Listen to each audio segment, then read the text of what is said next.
Good afternoon, everyone. I'm Joseph Najjar with Ozari Media, and I'd like to welcome you today to another special interview. Today, we are joined with Mr. Carl Elassal. He is the founder and director of the National Childcare Providers Alliance, who also happens to serve on the board of directors of the Shepherd of Egypt charity, a non-for-profit charity. He's joined us today to discuss his work with these two organizations, as well as the work they provide for the local community. Mr. Elassal, thank you for joining us today. How are you? Good, not bad. Thank you very much. Welcome to you guys too. Well, we're glad to have you. Obviously, as the founder and director of the NCPA, I should say, could you tell us a little bit about the organization? Well, we've started pretty much the National Childcare Providers Alliance probably 2.5 or 3 years ago during COVID, where we've just basically set up like a WhatsApp group just to network with each other as childcare providers and, childcare in the industry. Everything was closed down. There's a lot of questions around the industry, whether the government's going to assist during COVID, whether children should go or come or stay home or get vaccination or so on. So there was a lot of questions amongst the industry, and we just created a group amongst ourselves with the whole industry of the providers. And hence, that's where the idea came from, to set up an association and a childcare alliance. Now, there are already a national childcare alliance that already exists for the childcare industry. But I guess the childcare alliance, the difference between our one, which is the providers alliance, we really look after the actual providers, the decision makers, the people who have the licensees who are licensed to operate the childcare centres, where all the other childcare alliances cater a lot more for the educators. And hence this idea came around. We're not about collecting members. We're all just purely purely networking with each other and helping each other out in the industry itself. All right. Could I ask for maybe a bit more on specifics during the COVID years, how your organization helped out? So you mentioned you assisted with childcare providers. Is that correct? Correct. Yeah. As I said, it was just through a WhatsApp group, where people would ask questions and, and people would jump in and answer how they do it, what's the best practice of doing certain things. And it was new to everyone. So everybody was a trial and error, but everybody was explaining their experiences on how to go about during COVID, which was a hard time for everybody. But I think everybody got through it. Yeah, well, thankfully so. But obviously, that would have been a time that was very unprecedented for parents, and I imagine there would have been a lot of stress. So Absolutely. how quickly a lot of uncertainty during that time for parents and for providers, and for childcare workers, for pretty much everyone, to be honest. 100%. So how quickly did this group grow during the COVID years? Well, I think, look, a lot of marketing went behind this group. We tried last year to do like an event. It was a black tie event where, we got all the suppliers, we got all the providers, we got people that are wanting to get into the industry, like the childcare industry, along with people who already have 1, 2, or 3 or multiple centres. And we had also sponsors, basically sponsors from the industry. Like I mean banks that help the industry, insurance companies, furniture, fit outs, joinery, just pretty much all the type of services that serve this industry. And we brought them together in a room. They had kiosks where they promoted their products. They got to know the current providers. They got to know the providers that are wanting to get into the industry. So it was purely just a networking group. It was very successful. We had over 600 people attend with many sponsors. And it was a great night. And that's how it all started. Perfect. Well, that actually leads me to a question that I had later on, but I might as well ask it now. So you have an upcoming gala with the National Childcare Providers Alliance. It's just around the corner. How far out are we from it? Well, it's actually this Saturday. This Saturday. We're pretty much almost sold out. So almost 95% sold in tickets. So Sorry. Is it more people than last year already? We already have about 600 people this Okay. year, with a lot more suppliers and service providers and so on. A Yeah. lot of people wanting to get into the industry, and once again, with a lot of sponsors and services that service that community and service that industry. So yeah, now it's on the 28th, which is this Saturday, 6 o'clock. There are still some tickets left, so if you guys are interested, we'll provide the link. I'm Absolutely, sure. ladies and gentlemen, as our friend Mr. Elassal here mentioned, here they are only at 95% capacity. So if you're still interested, please feel free to look for this link. It will be posted in our comments section to purchase it.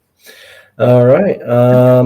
So the NCPA, I should say, works to provide a unified voice for childcare providers. What are some of the main challenges you guys have faced in achieving this and dealing with the said providers? I guess like the industry itself has quite a few challenges along the way. I.e., during COVID as well, was another challenge is staffing. Obviously, the government was funding a lot of the staffing. Uh, People were changing industries during that time. So even up until today, we are still challenging a bit of challenge in regards to finding staff. Uh, Plus, that or it was already finding good staff was a challenge, but now actually finding staff in the first place is becoming a massive challenge. It has eased a little bit throughout last year and this year, but it is still a challenge to some providers and licensees. But setting up the group was quite welcomed because a lot of people were uncertain of a lot of issues, and they wanted to be part of it to understand a lot more about the industry and so on. I have to ask, how fulfilling is it for you personally to overcome challenges like this and just know that you're making a difference in the community? Look, I mean, to me, it was more about connecting people together. There's a lot of people who are new in the industries that don't know much about the childcare industry, that are just wanting to know how to get into the industry. Now, obviously, I get a lot of calls throughout the week. About 30% of my calls are people wanting to get into the industry. How do I do this? How do I find a site? Which lawyer do I go to? Who do I speak to? So basically, what we've decided to do is bring all these people to you in an event, with a networking event. We'll have the lawyer there. We'll have an accountant. We'll have all the services that is required by the childcare, and they'll be there for you. You talk to them, you communicate with them, ask them about your challenges, your questions, and so on. So it's it's been very successful. Um, Obviously, the NCPA is very new. It's very young. Where do you see it perhaps heading in the next 5 to 10 years? Look, I mean, we will continue. I'm against doing members like memberships and stuff because I mean, people are not really. All people want is networking. So we will keep it as just a networking community. That's how it started, and that's the way it will remain. We were just basically networking with each other, find each other's problems, help each other out, whether through events, emails, SMSs, so WhatsApp groups, whatever. But it's just networking with each other. And already all this networking that's happened in the last function and this coming event will also help the continuation of the relationships. I'd like to shift our focus just for a moment. As I mentioned at the beginning, you also serve on the board of directors for the Shepherd of Egypt charity. Could you just tell us a little bit about the Shepherd of Egypt? Well, Shepherd of Egypt is an association that has started a while ago in Egypt itself. And then about 5 years ago, we've actually started another branch here in Australia. And we also have another branch in the US and so on. Basically, Shepherd of Egypt, we serve the people under the poverty line. They're not even the poor people. We're not talking about poor people. We're talking under the poverty line. So people that don't have access to water, people don't have access to accommodation, people that are, their husbands are in jail because, they're in debt. And, in Egypt, once you're in debt, you just go straight to jail. if you can't pay your debt. It's not, you liquidate your company and all that stuff. No, it's more, structured in a way that you sign checks. And a lot of that, because people just want to borrow money because to, feed their children. And then obviously they can't pay their debt, they end up in jail. So we sort of kind of bail these people out, we'll pay their debt and so on. We help people with their, create businesses to support themselves. And, I'm talking about very minimal type of businesses, like, you get a buffalo or a cow and, you milk it and sell the milk. We get them a machine for a sewing machine to sew some products and stuff and sell them. So, so that people can sustain themselves and their lives. So that's the people we really aim for. And the relationship with the National Childcare Providers Alliance is basically we partnered up with Shepherd of Egypt. So any proceeds that come through the National Childcare Alliance basically go to Shepherd of Egypt as a donation. We'll partner up with them and to fund the poor and needy. So that's the whole idea of Shepherd of Egypt. Just to be clear, so you mentioned in your answer that Shepherd of Egypt has a branch here in Australia and also in the US as well. I'm assuming both these branches only focus on Egypt as well, or is it Egyptians who live in these respective countries as well?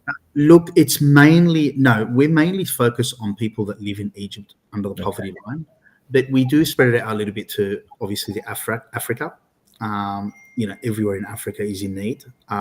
Although focused mainly on Egypt, but obviously cater for around, obviously, with countries like what's happening with the war at the moment, will support some families who have lost their children, who have lost their parents, and and so on, or their husbands.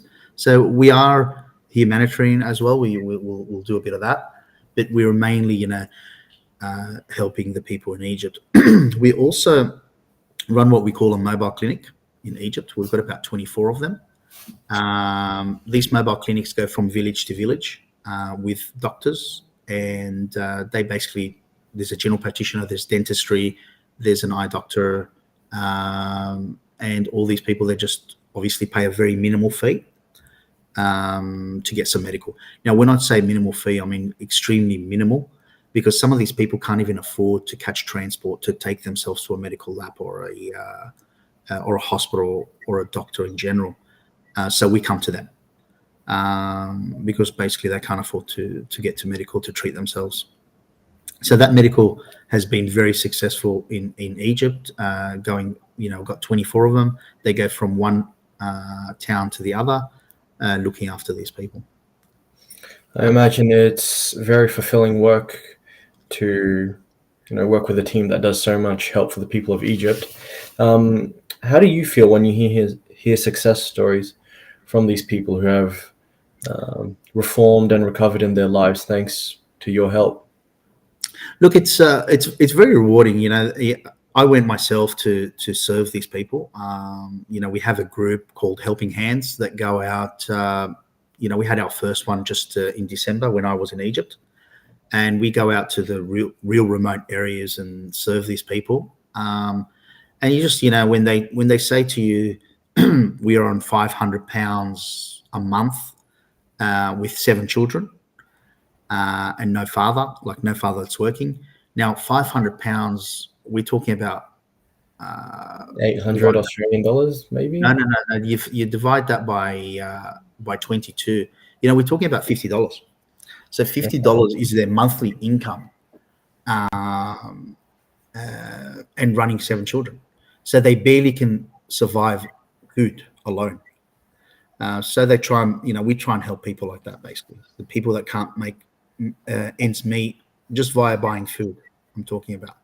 And that when you hear stories like that and you help these people, it's very satisfying because, you've fed a child, you've made a child sleep comfortably at least one night or a couple of nights.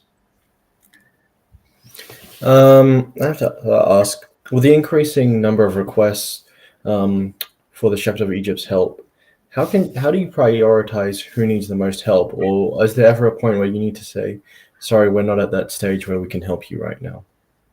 Exactly that. We do an assessment on every case. We have volunteers on the ground in Egypt that go out to these houses. They look at their accommodation. They look what their needs are. And, if they need food, they might need a washing machine. They might need a fridge. There's a lot of needs for these people. And we assess it according to what their requirements are, who's in need a lot more. Some people don't have a roof over their head, and that's where we go in and help. Okay, I imagine it's very rough for you guys to see, and the fact that there has to come to a point where you have to say, sorry, we're not in a position to help you. So I imagine it's a rough situation Absolutely. for you guys.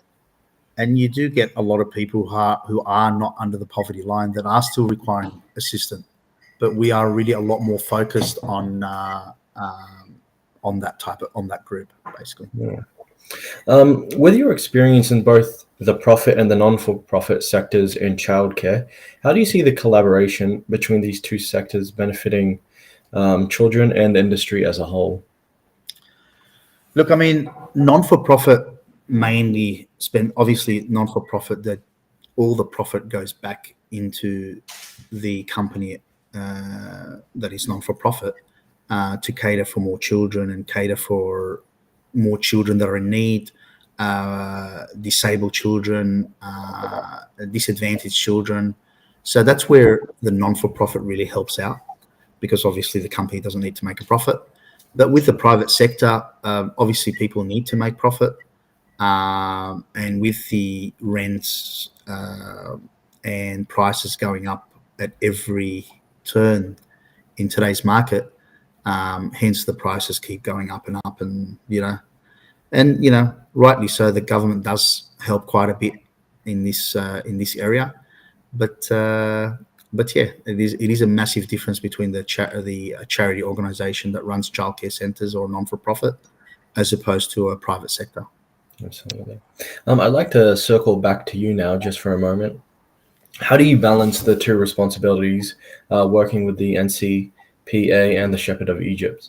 I mean, obviously, they're both very big initiatives. They're very hands-on work, I'll say. So how do you balance both of them? I imagine it's tiring.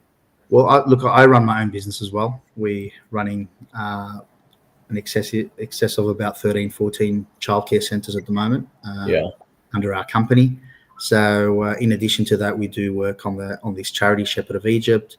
Yeah. I'm also the director of this Childcare Alliance. But, with the charity work, I do enjoy, I do like, and will continue to do it for as long as I can.